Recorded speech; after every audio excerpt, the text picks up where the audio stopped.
मंगलम भगवान वीरो मंगलम गौतमो गणी मंगलम कुंद कुंदाद्यो जैन धर्मोस्तु मंगलम जैन धर्मोस्तु मंगलम जैन धर्मोस्तु मंगलम। बोले वासु पूज्य भगवान की जय।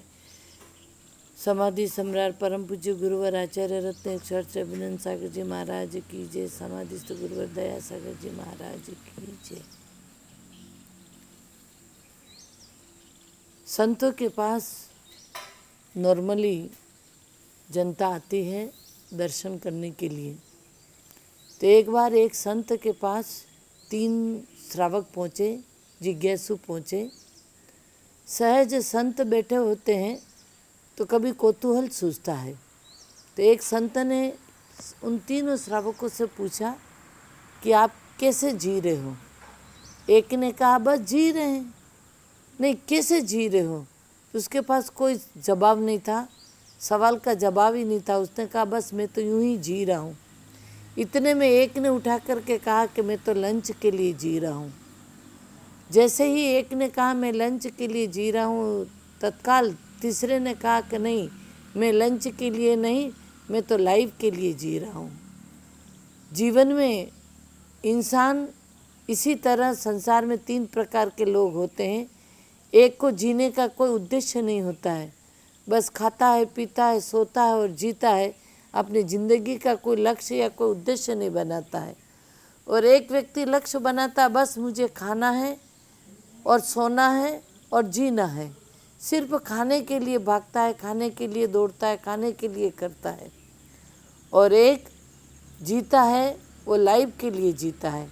ज़िंदगी कैसे जीऊँ, ज़िंदगी को कैसे बनाऊँ, और जो छोटी सी ज़िंदगी मिली है उस ज़िंदगी का उपयोग किस रूप में करूं, कैसे रूप में सदुपयोग इस ज़िंदगी का मैं करके अपनी ज़िंदगी को मार्ग प्रशस्त कर सकूं। तो इस तरह से इस दुनिया में अनेक प्रकार के लोग हैं, पर 3 दृष्टिकोण से जीते हैं। अब सवाल इस बात का है कि कौन किस दृष्टि से कौन से जीता है, ये महत्वपूर्ण ज़िंदगी में बिंदु बनता है।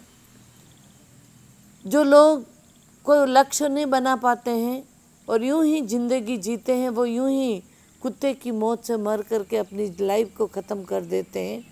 और एक सिर्फ खाने के लिए और इच्छाओं की तृष्णाओं की पूर्ति के लिए जीता है, वो हाय हाय करके जीता रहता है और अंत में भी अपनी इच्छा को पूर्ति नहीं कर पाता है और मर जाता है।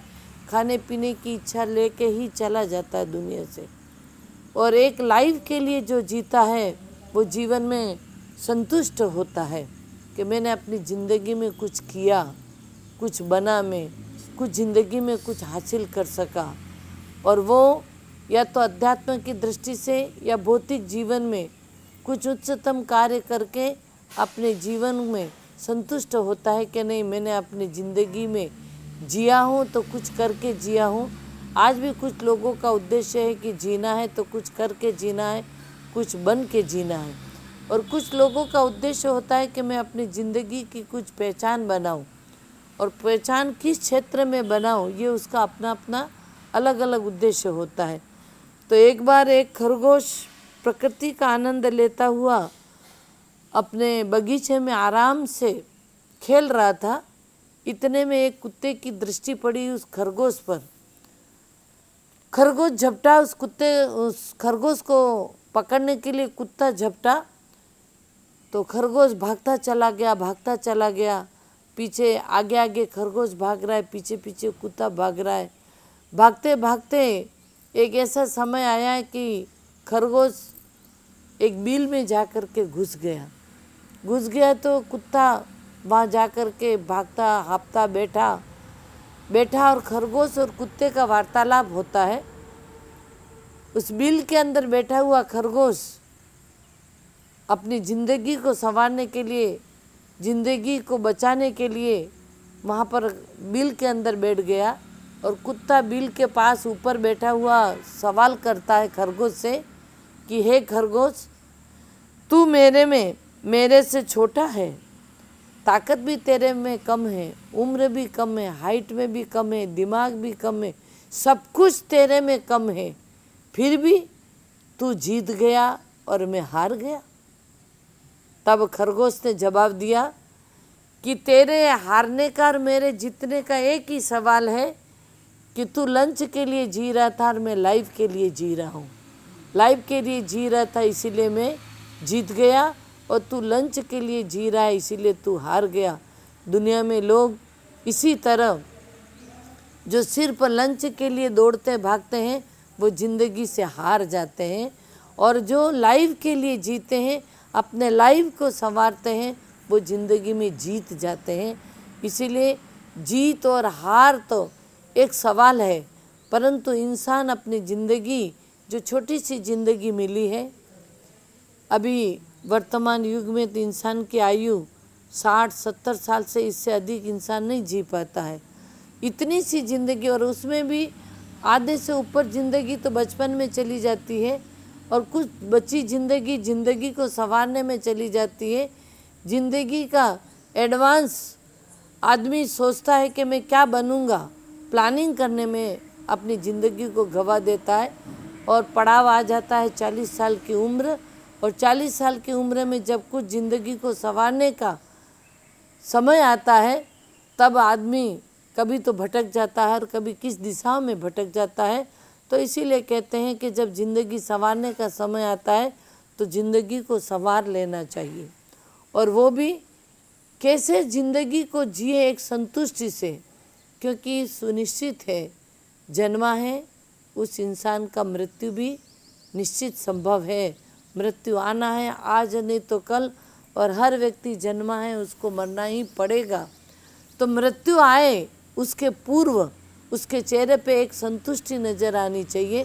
संत लोग जब मरते हैं, संत लोग जब संन्यास के साथ अपने जीवन का अंत करते हैं, उनके चेहरे पे तेज रहता है, उनके चेहरे पे एक शाइनिंग रहती है, कारण कि वो अपनी ज़िंदगी संतुष्टि के साथ जीते हैं, लाइफ के लिए जीते हैं कि मेरी जो लाइफ मुझे मिली है, इस लाइफ में मुझे कुछ करके जीना चाहिए।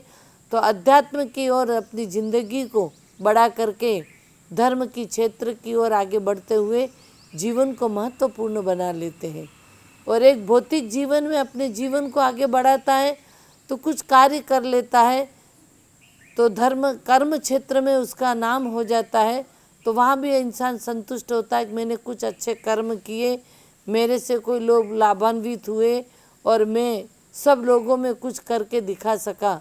तो इसीलिए कहा जाता है कि ज़िंदगी जीना है तो कैसे जीना है। तो जो 3 लोग आए थे उसमें 2 का सवाल गलत था, तो और 90% इस दुनिया में उन 2 जिज्ञासु की तरह ही ज़िंदगी लोग जीते हैं। जो खरगोश जी रहा है उसकी तरह ज़िंदगी जीने वाले चंद लोग होते हैं जो लाइफ के लिए मात्र जीते हैं। बाकी तो सवेरे से उठते हैं, शाम तक अगर हिसाब लगाता है इंसान कि मैंने अपने खुद के लाइफ के लिए क्या किया, तो अगर शाम को पता चले हिसाब में तो 0 मिलता है, कुछ नहीं कर सका, कुछ नहीं कर पाता है। सिर्फ अपने लिए नहीं, परायों के लिए, परिवार के लिए, परिजन के लिए जीता है, मेहनत करता है, खाना बनाता है, खाना खाता है, और उस खाने के लिए ही घर को संवारता है। इसीलिए कहते हैं कि ज़िंदगी इससे हट कर के भी कुछ है, और मानव जीवन मिला है। इस मानव जीवन को पा कर के हम लाइफ के लिए जिए और लाइफ को उन्नत बनाएं।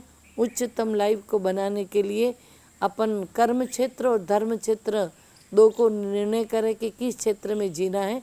किसी भी क्षेत्र में जियो, लेकिन ज़िंदगी में एक संतुष्टि मिलनी चाहिए, और संतुष्टि के साथ मृत्यु का साथ लेकर के आदमी जीता है तो वो मानव कहलाता है और एक इंसान कहलाता है। बोले महावीर भगवान की जय।